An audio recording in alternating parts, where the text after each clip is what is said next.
Hi and welcome to another tutorial from Hans. Today we're looking at the Wave Trail motion graphic tutorial, a very popular effect in motion graphics used to imitate speed and to emphasize acceleration. We have our background here. It is a purple diffuse background. It is illuminated by 3 lights here. We've got a white light which is default settings, a pink light which is default settings, and a blue light that has 2000 watts. So that's double what the default setting would be.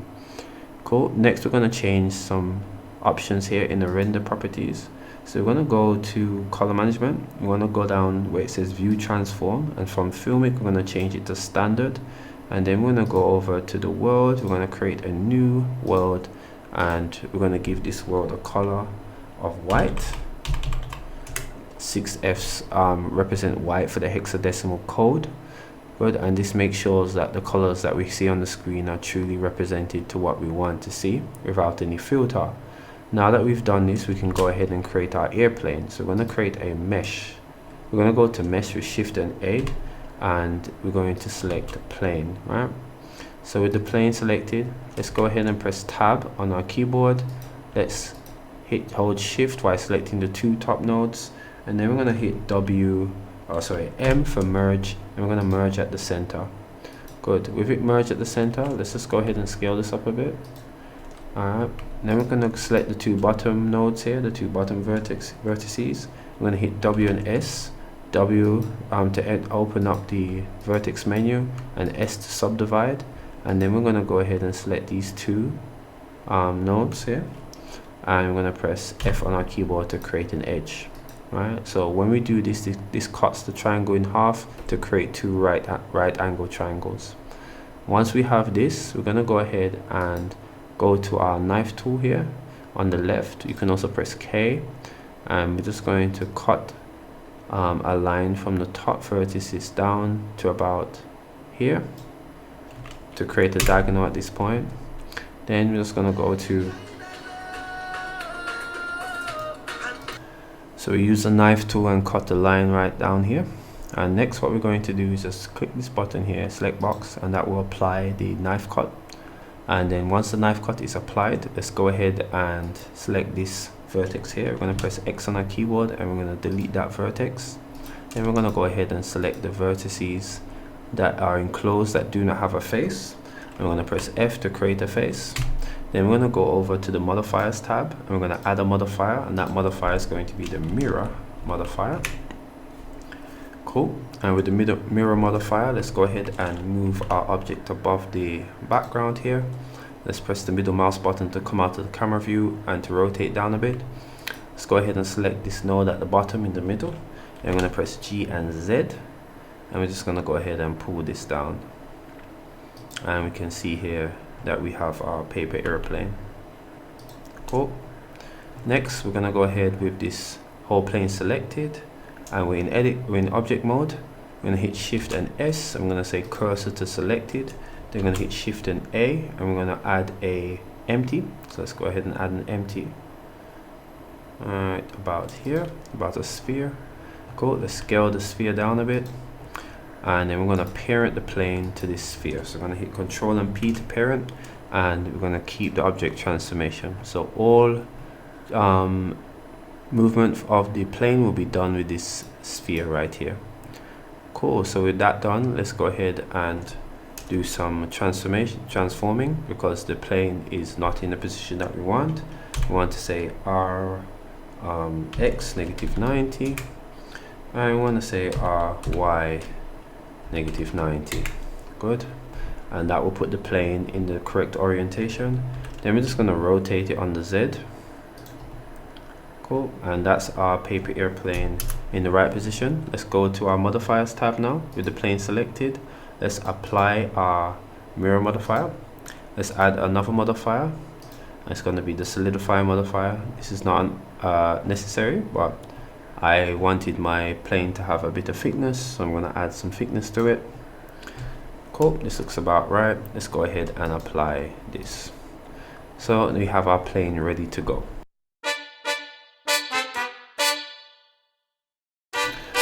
Okay, so we're moving on to the wave trail. So if we look at the airplane that we created, we notice that we have some changes. I changed the material of the airplane to a blue, and we've also added a outline.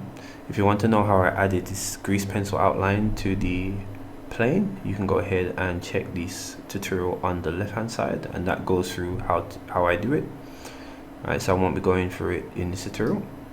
Good. And we also added a rotation to the plane here where the MT is being rotated. So if we go to our graph editor, we can see that it's a X rotation that's moving about 25 degrees left and 25 degrees right. I'll add a graph that will show you this animation, but it's a simple one, nothing too complicated.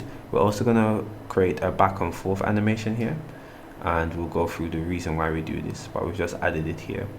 So let's go ahead and add our wave. So what we're going to do here, hit Shift and A and create a plane. Then we're going to press S and X, alright, and we're going to scale out this plane.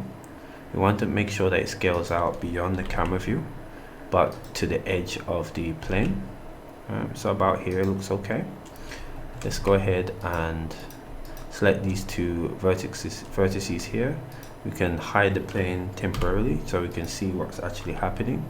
So let's select these two here. We're going to select these two. I'm going to press M on the keyboard. Select this one first and select this one last.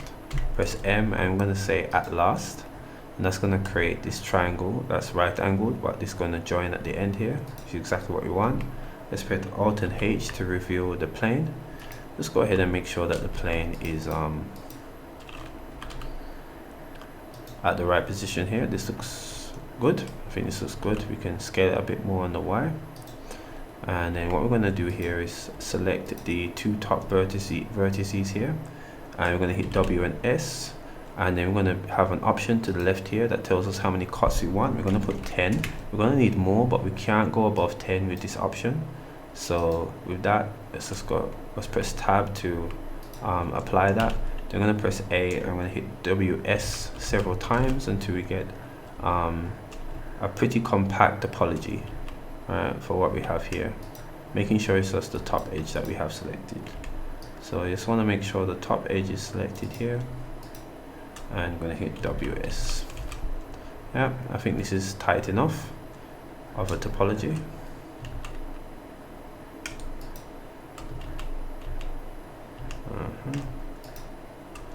Let's see, make sure it's all, nope, it's not selected. We go to and make sure these two are selected here. It's hitting Shift and Z to select them. Hit WS. Right, so we have some tight topology. Cool. So with that done, let's go ahead and go to our data tab. We're going to go to vertex groups, and we're going to call this group wave edge. Cool. And then we're going to assign it. So to check to see if our vertices have been assigned to the group successfully, we can go ahead and press deselect and then select, and if it does deselect and select, you know you've done it properly, and you can move on. So the next step for this now is to go to the wave modifier. Let's add a modifier and we're going to search for wave. Cool. So the wave modifier now, we can see that there is some oscillation, but the oscillation is on the wrong axis, and that's because of the canvas orientation that I have for my camera view. So what we're going to do here is that we're going to rotate this. I'm going to hit R, I'm going to say X and -90, and I'm going to hit Shift and A, and that's going to allow us to apply the rotation. And then we're going to hit RX90 now to bring it back, and we see that we have the correct rotation here, the correct oscillation on the correct axis. So once we have that now, we're going to go ahead and change some parameters in the wave modifier. So we want to go to the start position, and we want to give it a positive value. Good, because we want the wave to move away from the plane. Good, and we see it's moving away from the plane, but we notice the wave is kind of stretched out across the plane. It's not very focused, and that's because we need to apply the scale of this plane, right? So to apply it, we're just going to hit Control and A, just like we applied the rotation, and we're going to apply the scale. And we can see here now that we get completely different results, but these are the results that we're looking for. And we notice that the wave is affecting the entire shape, but we don't want it to affect the entire shape, just the top edge. So we're going to go to the vertex group here and select wave edge, and not only the top edge is being affected, but we're still getting this kind of artifact here, right, that we don't want. So what we're going to do, we're going to go to the height, and we're going to reverse the height a bit. Cool. And that will change the direction of the height, right, which reduces the effect, but we still have to add a bit some more changes. So first, let's alter the wave so that it looks more like the wave that we're looking for. We're going to increase the height slightly. We're going to increase the width also. Right. When I say increase the height, I'm going to make it more negative, sorry. I'm going to increase the width slightly. I'm going to bring up the narrowness. Cool, and let's continue to do that. Add the narrowness a bit, and then add a bit more height to it. See how that looks. It's a little bit too narrow, a little bit too high, sorry.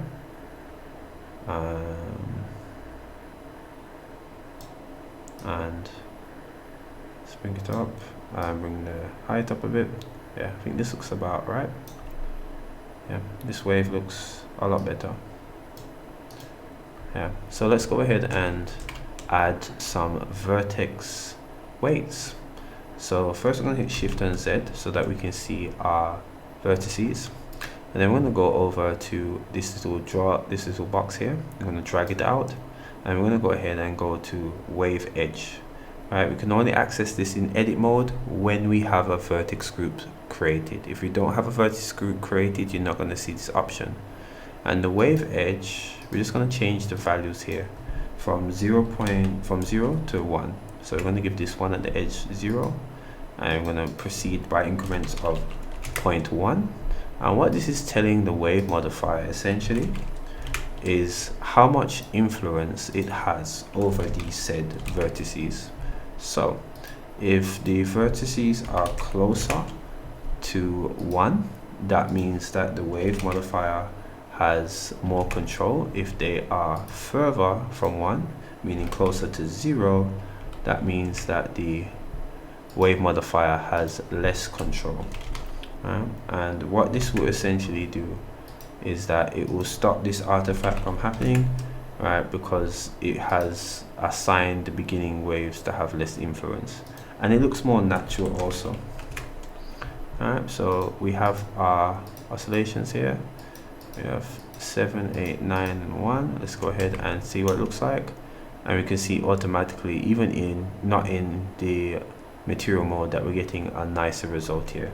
So if we go to Shift Z and let's see what it looks like when the wave comes up, this looks much better. I'm going to go ahead and just move this out so that we can see it better. The only thing is that the wave isn't starting at the beginning of the scene, of the timer. So what we're going to do is go to offset. So to do that, we're going to go to time in our wave modifier, go to offset and go negative, and we're just going to keep on going negative until we see the wave appear. You're seeing the wave appear now?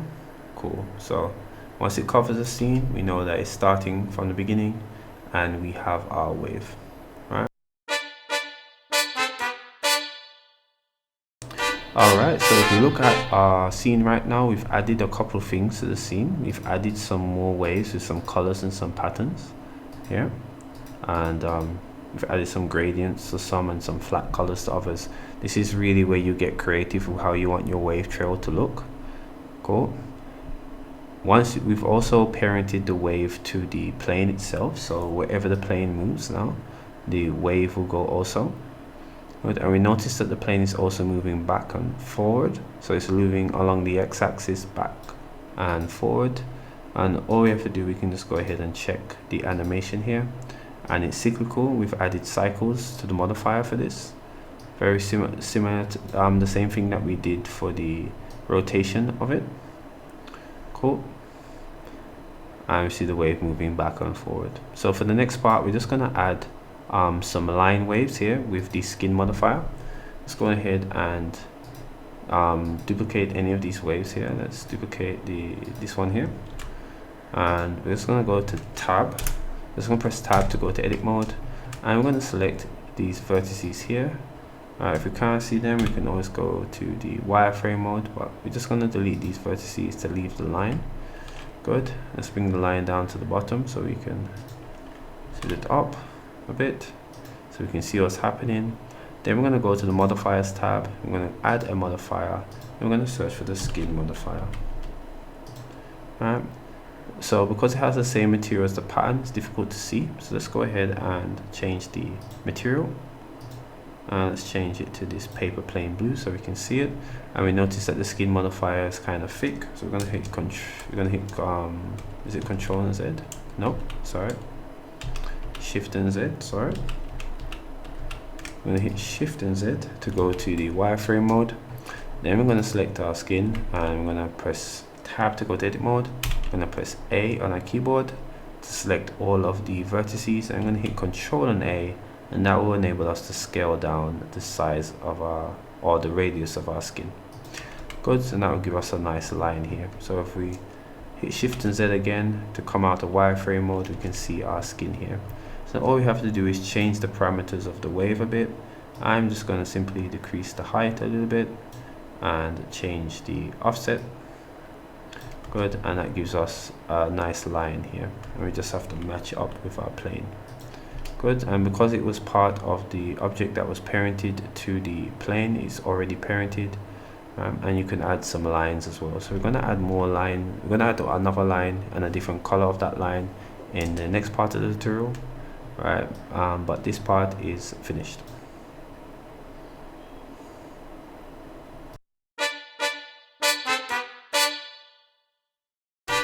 Okay, so I'm going to move on to the particle system. Let's go ahead and create our particles. So I'm just going to click here so I can see where my circles are created. I'm going to hit Shift and A. We're going to select a mesh. I'm going to create a circle. I'm going to leave it as a default. I'm going to press Tab to go to edit mode and press F on our keyboard to create a face. I'm going to duplicate this circle here and just use G and Y and bring it down, and then we're going to assign these circles some colors. Right? So the first one I want to be white, and the second one I want to be a yellow. Bright yellow is good enough, and we're going to make this one a white emission. Cool. Then I'm going to select these two circles here. Let me just lift them up off the background here so they're easier to select. We're going to select these two circles. They're going to press M on our keyboard. I'm going to select a new collection. I'm going to call this particles. Cool. Then we're just going to move them off camera because we don't really need them in the camera. Cool. Then we're going to select our plane. I'm going to go over to the particle panel here. I'm going to select that. I'm going to select new. Cool.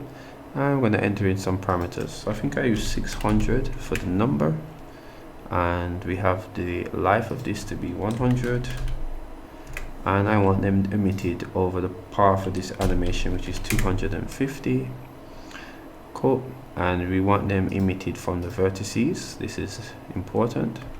We can take a look at how they look now. You can see they're emitting from the vertices. They're not moving in the direction that we want them to, but they're emitting from the correct place. Then we're going to go ahead to the render, and we're going to go and select render as, and we're going to select the collection, and we're going to pick the collection particles. Let's type in particles. Awesome. And we see now that it's actually rendering these particles that we created. I don't mind the height of them, but we're going to have to do a bit to the force of these. We don't want gravity, so let's reduce this to 1. Cool. So to get these to be blowing in the opposite direction how we want them to be, right, because we want to make it look like the plane is ripping through the air and the particles are responding by moving backwards with the air resistance. To do that, we're going to add a force. So let's go ahead and click here. I'm going to create a force, right? To do that, I think it's here, force field. Cool. And I'm going to go to wind. So the wind right now is rotated across the as in is facing along the Z, and we don't want that. We want it to face along the X, so we're going to say RY 90, and we see that the wind is telling us where it's pointing, so that's the wrong 90. We're going to use negative, so we're going to say RY negative 90. Cool. And the wind is going to push the particles to the side. We see it's doing it now. Really nice, right? The only thing is that it's not super strong, so let's add a bit more strength to this now.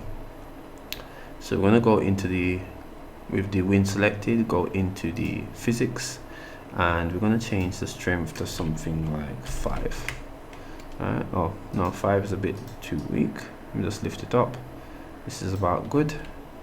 Yeah, and then let's go ahead and increase the size of this so that we can see a bit better, and we can see now this blowing the particles really nicely. Yeah, this is looking really nice here.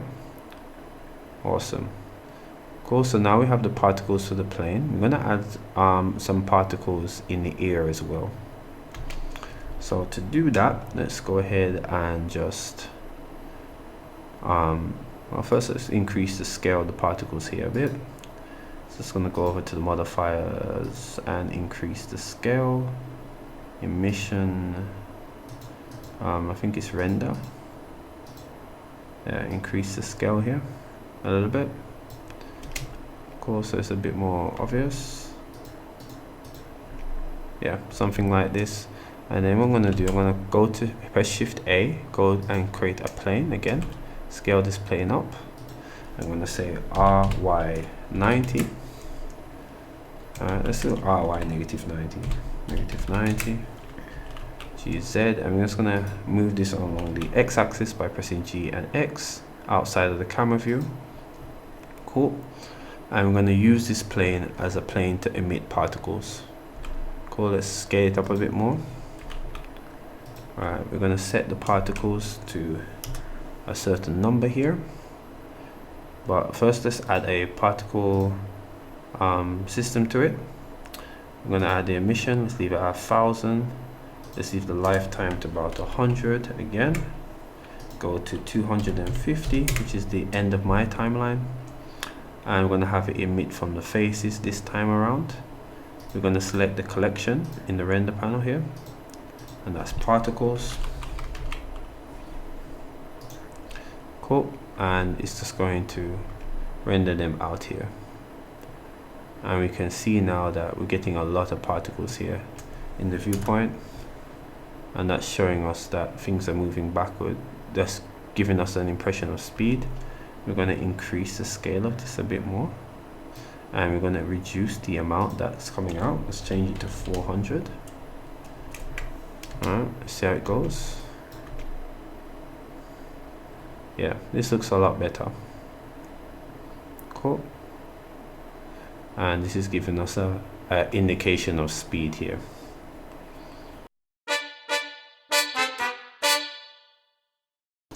Alright, so moving on to the speed lines. So what you want to do is create a plane and create a line here.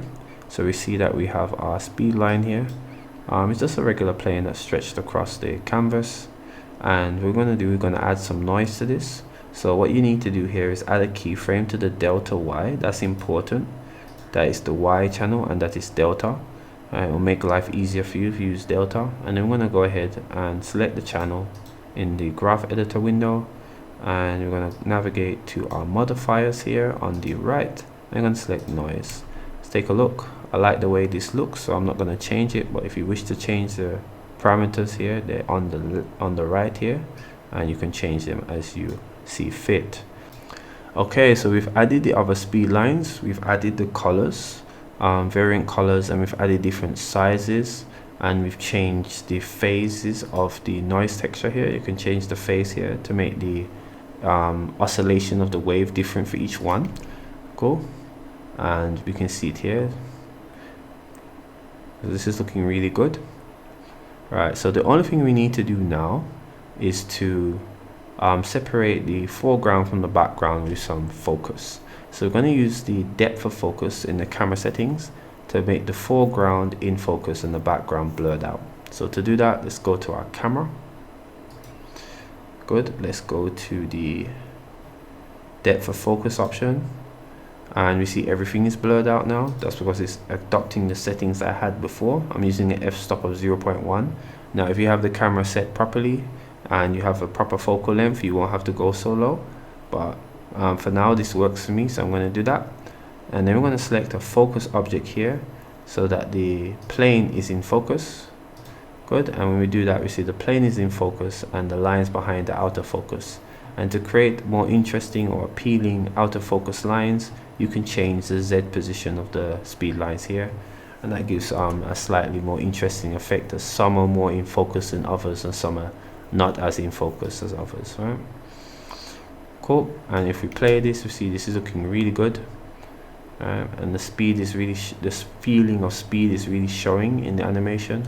And then lastly, now we're going to add some camera movement in and out that moves with the plane, and that will add to the acceleration, or to the feeling of acceleration to the entire piece.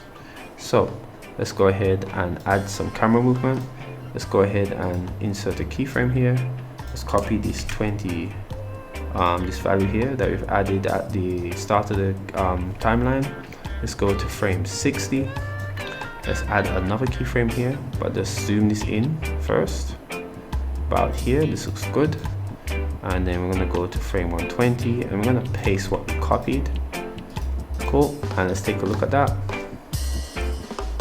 And you can feel the camera moving back and forward. This helps with the feeling of acceleration. And then all we're going to do is add some cycles, a cycles modifier to see that it loops forever until the end of the timeline and beyond if necessary. And that concludes the wave trail tutorial. If you enjoyed the tutorial, give it a thumbs up. If you have any questions or you feel that you could have done something better, or you can suggest a better method, be sure to put that in the comments. That helps me, that helps the community, and we appreciate your contribution. And if you have a problem, you can put it there, and if you have a commendation for the tutorial, you can also put it in the comments. Happy to hear all of the comments that you make. So until I see you again for another tutorial, get up and design a new dawn. Later.